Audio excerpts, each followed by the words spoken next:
My YouTube family. आज का जो हमारा टॉपिक है वो है LUD कंपोजिशन मेथड।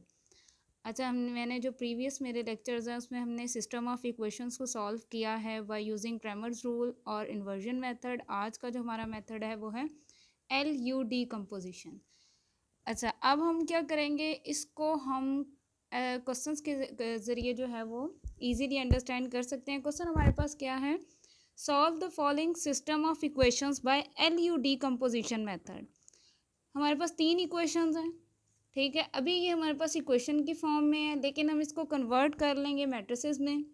मैट्रिसेस में कैसे कन्वर्ट करेंगे, हम इनके जो हमारे पास कोफिशिएंट्स हैं x का 1, y -1 और z का 3, हम इसको एज अ मैट्रिक्स लिख लेंगे, ठीक है। ये हमने क्या कर दिया, इनका मैट्रिक्स बना लिया है।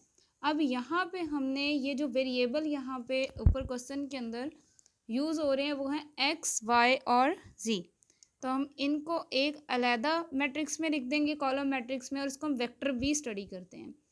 अच्छा, अब हमारे पास ये जो सेपरेट वैल्यूज़ पड़ी हुई थी, ये 4, -3 और 0, इसको हम अलहदा से मैट्रिक्स में लिख देंगे और उसको हमने वेक्टर बी का नाम दे दिया, मैट्रिक्स बी भी बोल सकते हैं। अब हमारे पास मैंने क्या किया, इस पूरे मैट्रिक्स को ए से डिनोट कर दिया है, इसको मैंने एक्स वेक्टर से और इसको मैंने बी वेक्टर से। यहाँ पे ये हमारे पास फॉर्म हो गई है इक्वेशन नंबर 1। हम गिवन सिस्टम में भी रिटर्न एज, हम गिवन सिस्टम को ऐसे लिख सकते हैं, अगर यहाँ पे ए जो है वो L डॉट यू हो, मतलब ए किसका प्रोडक्ट हो, L और U को। L और U यहाँ पे क्या है मैं आपको बताती हूँ। अगर यहाँ पे ALU है तो A को रिप्लेस कर देंगे LU से, तो हमारी नई इक्वेशन बन जाएगी LU x vector is equal to B vector. ये हमारे पास क्या है, इक्वेशन नंबर 2 का नाम दे दिया है। अब लेट कर लिया है हमने कि ये जो यहाँ पे UX है ना, इसको हमने लेट कर लिया y वेक्टर और इस इक्वेशन को हमने नेम दे दिया इक्वेशन नंबर 3। फिर हमने क्या किया, ये जो हमने y लेट किया है ना, इसको हमने अपनी इस इक्वेशन के अंदर पुट कर दिया, तो LYB वेक्टर हो जाएगा ये। इसको हमने इक्वेशन नंबर 4 का नेम दे दिया है। अब ए जो मैंने आपको बताया है कि प्रोडक्ट है L और U का, तो L यहाँ पे क्या है, L लोअर ट्रायंगुलर मैट्रिक्स है, L is lower triangular matrix और U is upper triangular matrix, और लोअर अपर ट्रायंगल मैट्रिक्स का हम आगे डिस्कस करेंगे। ये देखिए ज़रा, A, अब मैं इसी क्वेश्चन को लेके चल रही हूँ। A हमने रिप्लेस कर दिया LU से, पहले मैं इसको लूँगी A is equal to LU। A हमारे पास वेक्टर ये हमारे पास मैट्रिक्स ए है, इसको हम लिख लेंगे। ये हमारे पास मैट्रिक्स ए लिखा हुआ है इज इक्वल टू LU है, तो L को मैंने आपको बताया L क्या है, लोअर ट्राइएंगुलर, ठीक है। लोअर ट्राइएंगुलर मैट्रिक्स क्या होता है, उसमें हमारे पास डायगोनल एलिमेंट्स जो है वो 1 1 1 होते हैं, और लोअर ट्राइएंगुलर के अंदर सिर्फ नीचे ये वैल्यूज़ होती हैं। आपको पता है ये L11 है, ये L12 है, ये L13 है, तो ये L21, L22, L23, L31, L32 और L33। लेकिन इसके अंदर डायगोनल 1 1 होता है, अपर वैल्यूज़ उसकी 0 होती हैं, और जो लोअर वैल्यूज़ हैं वो L21, और जो पोजीशन पे वो प्रेजेंट है हमने उसको वही नाम देना है। L31 है और L32 है। और यहाँ पे ये U मैट्रिक्स है, U का मतलब है अपर ट्रायंगुलर मैट्रिक्स, इसका मतलब है उसमें अपर साइड पे वैल्यूज़ आएंगी। तो U11, U12, U13, ये देखें ये अपर ट्रायंगल जो फॉर्म हो रही है उसमें हमने U की वैल्यूज़ लिख ली हैं, और जो इसकी लोअर ट्रायंगुलर है वो क्या होगी, 0, ठीक है। ये L है हमारे पास और ये हमारे पास सारा क्या है, U, तो ये A is equal to LU आ गया। हमने क्या करना है, प्रोडक्ट इस पे अप्लाई करना है, इसकी मल्टीप्लिकेशन करनी है, तो वो हम हेड टू टेल रूल करेंगे। फर्स्ट रो को फर्स्ट कॉलम से मल्टीप्लाई करेंगे तो ये 1 U11 से मल्टीप्लाई होगा, बाकी दोनों क्या हो जाएंगे, 0। फिर फर्स्ट रो को सेकंड कॉलम से करेंगे मल्टीप्लाई तो ये आएगा, फिर फर्स्ट रो को थर्ड कॉलम से मल्टीप्लाई करेंगे तो ये आ जाएगा। इसके बाद जब हम सेकेंड रो को तीनों कॉलम से मल्टीप्लाई करेंगे तो हमारे पास ये वाली रो आ जाएगी। फिर हम थर्ड रो को तीनों कॉलम्स के साथ मल्टीप्लाई करेंगे तो हमारे पास ये वाली रो आ जाएगी।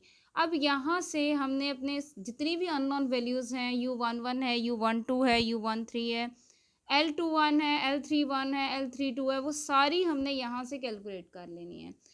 अब पहले हम क्या करेंगे, इसको कंपैरिजन में U11 हमें सिंपल वैल्यूज़ निकाल लेंगे। U11 किसके इक्वल है, 1 के, क्योंकि हमें पता है जब दो मैट्रिसेस आपस में इक्वल हो तो फर्स्ट वैल्यू फर्स्ट के इक्वल होती है, सेकंड सेकंड के, थर्ड थर्ड के, ये सारी जो हैं 9 की 9 वैल्यूज़ जो हैं वो ये 9 की 9 वैल्यूज़ के इक्वल होगी।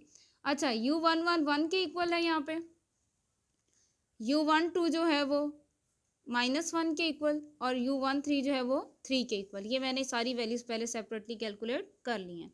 उसके बाद अब नेक्स्ट है L21 और U11, वो किसके इक्वल है, -2 के। मैंने उसको -2 के इक्वल रख लिया। यहाँ पे U11 की मैंने 1 वैल्यू पुट कर ली है और L21 जब 1 से मल्टीप्लाई होगा तो L21 ही आएगा, तो L21 की जो वैल्यू है वो क्या आ गई, -2। फिर इसी तरह से मैं L21 U12 प्लस U22 वाली वैल्यू ले लूँगी और उसको इक्वल रखूँगी 1 के। अब यहाँ पे हमने ये कैलकुलेट कर लिया, यहाँ से हमारे पास U22 आ गया और अगर हम ये L31 U11 को इक्वल रखेंगे 4 के तो हमारे पास L31 की इसी तरह हम क्या करेंगे, अपनी सारी जो अननोन वैल्यूज़ हैं उनको कैलकुलेट कर लेंगे जो कि 9 थी, ठीक है। और ये देख लें 1 2 3 4 5 6 7 8 और 9, मैंने 9 की 9 वैल्यूज़ जो हैं वो कैलकुलेट कर ली हैं। अब जब हम 9 की 9 वैल्यूज़ कैलकुलेट कर लेंगे ना, उसको हम इस मैट्रिक्स के अंदर पुट कर देंगे। ए एज इट इज़ रखेंगे, ये देखें ये हमारे पास क्या है, ए एज इट इज़ रख लिया। ये हमारे पास एल वाला मैट्रिक्स आ गया जो हमने अननोन वैल्यूज़ थी L21 L31 और L32 की वैल्यू यहाँ पे लिख दी है। और उसके बाद क्या है, यू का जो मैट्रिक्स था वो जब हमने ये सारी वैल्यूज़ कैलकुलेट कर ली हैं तो वो ये बन गया। तो हमारे पास फाइनली जो है A is equal to L U हमारे पास इस फॉर्म में आ गया है। अब फ्रॉम इक्वेशन 4 आप इक्वेशन 4 पेज नंबर 1 पे देख सकते हैं, L Y vector is equal to B vector. आप इसको मैट्रिसेस भी पढ़ सकते हैं क्योंकि ये कॉलम मैट्रिक्स है तो हम इसको वेक्टर रीड करेंगे। अब एल हमारे पास हम यहाँ से लेंगे, ये वाला मैट्रिक्स एल ले लिया। वाई जो है ना, वाई वेक्टर है तो हमने वाई को लेट करना है। अब वाई हमने क्या ले लिया, y1 y2 और y3। बी मैंने पेज नंबर 1 पे मेंशन कर दिया है। अब यहाँ से देखिए फर्स्ट रो जब इस कॉलम से मल्टीप्लाई होके उसको इक्वल रखेंगे 4 के, सेकंड रो को इससे मल्टीप्लाई करके उसको इक्वल रखेंगे -3 के और थर्ड रो को इस कॉलम से मल्टीप्लाई करके इक्वल रखेंगे 4 के। तो फर्स्ट में क्योंकि ये दोनों ज़ीरो हो जाएंगे, सिर्फ y1 आएगा और y1 4 आ जाएगा। जब हम सेकंड को सॉल्व करेंगे तो y2 हमारे पास 5 आ जाएगा और थर्ड को सॉल्व करेंगे तो y3 हमारे पास -6 आ जाएगा। अब पेज नंबर 1 पे ही मैंने इक्वेशन नंबर 3 लिखी थी जो थी u x vector is equal to y vector. u हमें पता हमने कैलकुलेट किया है अपर ट्रायंगुलर मैट्रिक्स, तो वो ये है। उसके बाद x मैंने पेज नंबर 1 पे मेंशन किया हुआ है, उसके क्या है हमारे पास एलिमेंट्स x y और z। और y हमने कैलकुलेट अभी कर लिया, ये y1 की वैल्यू है, ये y2 की वैल्यू और ये y3 की वैल्यू है। यहाँ से हम इनको मल्टीप्लाई करेंगे तो यहाँ से भी हमें 3 इक्वेशंस मिलेंगी। अब फर्स्ट इक्वेशन जो हमें मिल रही है वो है x minus Y plus 3z is equal to 4, लेकिन हम इसको कैलकुलेट तब तक नहीं कर सकते जब तक हमारे पास कोई सी दो वैल्यूज़ ना हमें पता ना हो, ठीक है।